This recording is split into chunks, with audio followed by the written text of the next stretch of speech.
Okay, I am back. And I just wanted to promote my book, The Webcam Girl Next Door. All right, so this is it. Finally out. It's like 390 pages or something like that. It's pretty big considering. Yeah, it's like that big. Okay, there's the back.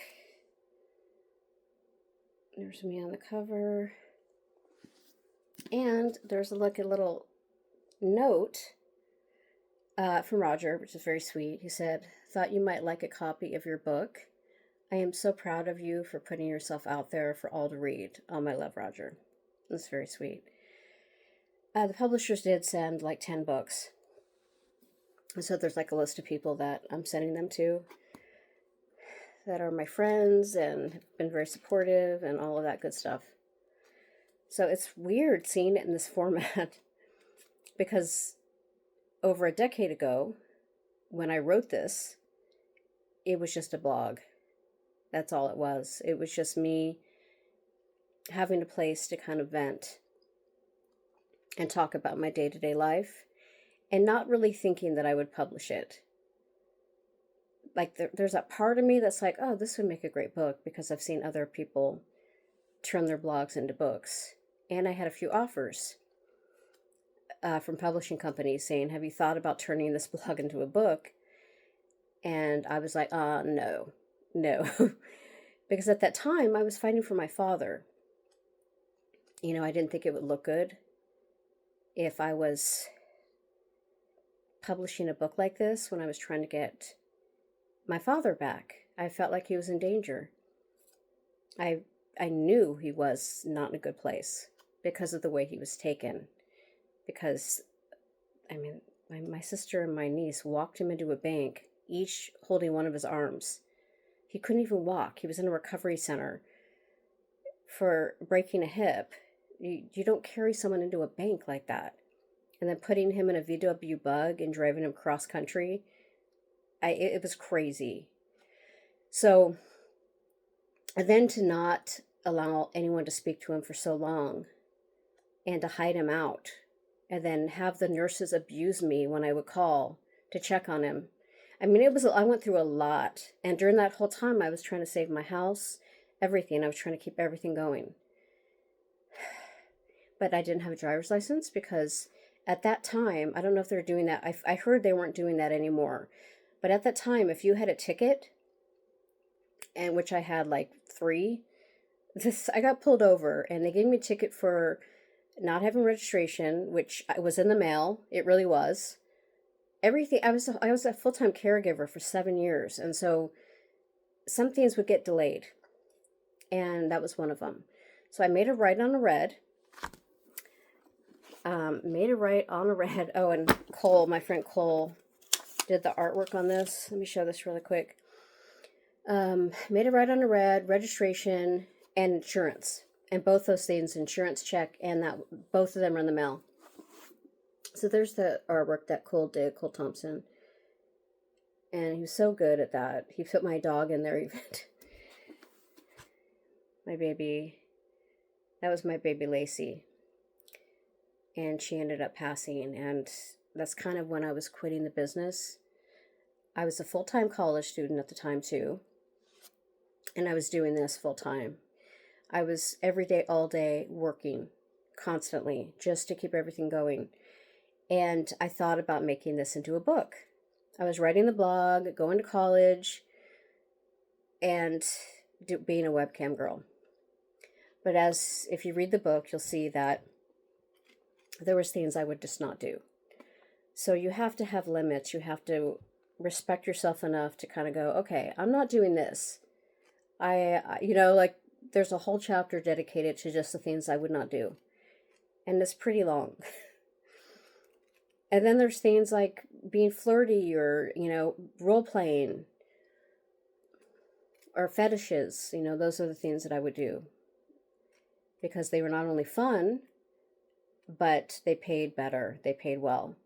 And I liked the people that I was dealing with. They always had funny stories. There was always some good fun. But this was like a lifetime ago for me. This book was a lifetime ago. And so I can't allow myself to read, because when I start to, I say, oh, I didn't say it like this, or I didn't mean it like that. And oh my God, I can't believe I said that. Like some of the book is so like brazen and very raw, that I'm like, I fucking said that? Ugh, like, all right, whatever. But this was me back then. This was me it was over a decade ago. So when I promoted this on like Facebook, there was people that are like, is this fiction? No, but this is not me now. It's definitely not me now. It's not even close to being me now. I don't even know who this person is really, but I could look back and admire and respect what I did to keep everything going, to stay afloat, to feel empowered. And I think that's what so many people forget, when they're too busy judging other people, to kind of go, wait a minute, what would I do in that situation? And you have to be willing to kind of survive. You can't go, oh, well, I'm too good for that. I'm not going to do that because I'm classy. No, not everyone. And it's not about class. I think classy, to me, is doing what you got to do and doing it with class, doing what you do in life with class, no matter what it is. And I think that's what I did. And I'm proud of this book. I'm proud of all the work that it took. There was a few people. Zach, he was somebody that followed the whole like Corey thing and all of that. And he was somebody that followed my channel. And he's the one, these Twitter bitches called me out publicly because they found ads that I was posting from years ago being a webcam girl, but they also found the blog. And if they would have bothered to read it, they would have known that I definitely had boundaries and I wasn't sleeping with anyone. You can't call somebody a prostitute if they're not physically sleeping with anyone. So, oh yeah, I got called a lot of names. But Zach, was like, you know what? You should publish this.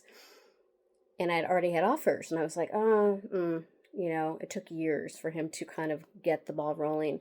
So he went to the blog, which they had shut down because I think one of the Twitter bitches got it shut down. I can't remember. It was definitely a hater because when I tried to access the blog to keep writing and move on to other things, kind of evolve the blog, I couldn't access it, but I could access the reader's version of it. If you wanted to read it, I could read it. And so he took all of that off of there, turned it into a book format type of thing, where he kind of sent it to me and said, I will do the first version of editing. Let's get this going. And for years, it was a few years ago, it was like before the pandemic is when we started talking about it. And it took this long for me to finally get my shit together and go, you know what? I don't care what people think of me. I do care that there's other people out there like me that have been put in situations they didn't expect to be put in. And without judgment and without regret, did what they had to do. And I respect the person that I was for working so hard on so many different things. And that was my revenge against my sister. It was like, I'm going to be successful. I'm going to kick ass, be successful, save the house, save everything. The car was paid off. But she tried to take everything from me. The house, the car, everything, even though it was all in my name. Like, good luck with that, bitch. Good luck. She was horrible. I dedicated it to her because of that reason. Yeah, I'll read the dedication. It should have been dedicated to Zach, to be honest. But I said, and I could say her name because she, faked her own death. So she's not really alive. Thank you, Sandy, for being the unlovable monster that you are. Without your inconsideration and greed, I wouldn't be where I'm at today. And that's the dedication.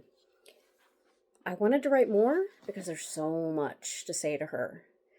How do you talk to the living that it's dead, really. I mean, even if I know she's still here, I know I have proof. How do you talk to someone that's faking their death? What do you say? You have to talk to them like they're already dead, basically. And that's what I'm doing. I have a second book coming out, not sure when, but it's all about living with somebody that was as mentally ill as my sister, who had Munchausen's disease Munchausen's by proxy, borderline personality disorder, narcissism. She was very sick, and living with her was like, she was like a dictator. Everything revolved around her. And she was a liar, like one of the biggest liars ever. And it was hard. She was very hard to love, hard to be close to. She made it impossible to have a relationship with her. And I tried so many times to to get past all of that. Her stealing my childhood, her stealing my adulthood, all of it, just stealing parts of myself, parts of me, things that I deserved that I didn't get because of her. And I still haven't forgiven or forgot. The last thing she said to me before she faked her death was, "I'm sorry." But she said it like this. She said it in a whisper. She goes, "I'm sorry." No, she was telling me about my dad and how he was getting better before he died. I heard that she never visited him, that nobody was visiting him, that she was just cashing those checks of his, so he just died alone. And I still wasn't able to talk to him freely like I wanted, because I had a lawyer. I was working really hard, putting money aside all the time to get a really good lawyer. And there was new laws, the Casey Kasem laws. And I was friends with somebody, an actor, who was friends with Casey's daughter. And so I had all the info, all the 411. And so I was kind of on it. And then he died. And so she was telling me all excitedly, like, "Oh, you know what? Dad he was recognizing me when I would show up, and he was like his old self, and blah, blah, blah." And I said, "Yeah, it's too bad that I couldn't talk to him, you know?" And I found out the only reason why she was talking to me is because she wanted my grandmother's diamond. And I talk about the diamond in my book. I talk about the fact that I had to sell a diamond that my father had given me, saying, "I was hiding this from your sister and your mother. This is yours now. It's my mom's diamond." It was beautiful. It was like a 2.03 carat yellow canary, but it was a very slight yellow. No, really few inclusions. And the inclusions that it did have, inclusions just mean like, blurred out spots, that dark spots. And if there's too many, it's just kind of worthless. And the one I had, you couldn't see them. You have to look for them, the inclusions. It was such a beautiful diamond. But in my head, I was thinking, what would my grandmother do? This was right after my dad was like kidnapped, pretty much. In my head, I don't know if she was the one saying it or what, but somebody said, "Do you want to sleep in your car? Do you want to keep the diamond, sleep in your car and be homeless? Or do you want to sell the diamond and keep the house and have a roof over your head?" Okay, that's a pretty easy decision. So I sold it. And then I held it, didn't lie, but held it for my sister because she didn't deserve it. She wanted the diamond. That's all she cared about. She was obsessed for years, even before she kidnapped my father. She was having her son, her daughter, everyone calling me, crying, acting like, "Oh, she just wants it before she dies." Mind you, she was faking her own terminal illness for 10 years before she faked her death. She couldn't come up with a name with a disease. She said, see, I'm getting all fucking pissed off right now. She said that they don't know what the name is, so they're going to name it after her. This disease that she has that's going to kill her any day. 10 years. Telling all of us that. And so when people say, "Well, are you sure she faked her own death?" I'm sure, Plus, I would feel her. She's the type that would haunt me. Totally. Like, she would definitely haunt me. That's her. That's who she is. So Sold the diamond. So the last conversation we had, she was like being really nice to me because she's crazy. Like after all the evil shit she did to me, she was trying to be nice. But for a reason. It's always for a reason. Very manipulative, conniving, just sociopath. And she was like, "Oh, it would have been so nice if you could have seen Dad and talked to him. And I'm sorry." And no, she goes, "Oh, he was just like his old self. You would have loved it." And then she goes, "I'm sorry," really quietly. I said, "What?" And she didn't say anything. And I said, "Okay, well, I guess I gotta go." And Roger was sitting nearby, and he kind of, she was on speaker. He goes, "Did she just say she was sorry?" I'm like, "Uh-huh." Like, is that her goodbye? Like, after the fact, I thought maybe that was her goodbye. She apologized. And so there was that part of me that's like, okay, I could forgive. I could forgive. I'm never going to forget. And then she wrote me a text message asking about the diamond.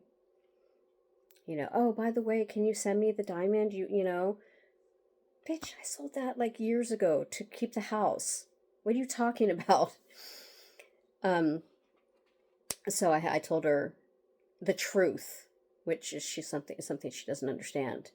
But I never really lied about it, but I never really told her. I just finally, I was like, I wanted to keep her on the line. And someone like that, somebody that's sociopathic and they have your father, you kind of want to keep that, and you want to know information about your father, what he went through. You kind of have to keep them on the line. And another reason why I know that she's not alive is because my niece would have apologized by now for what she went along with, for what she was involved with, for what she did to me. And that story is long, but the book I'm coming out with is all about that. So that's that. I'll be talking about all that in a different book, and it's not going to have anything sex related whatsoever.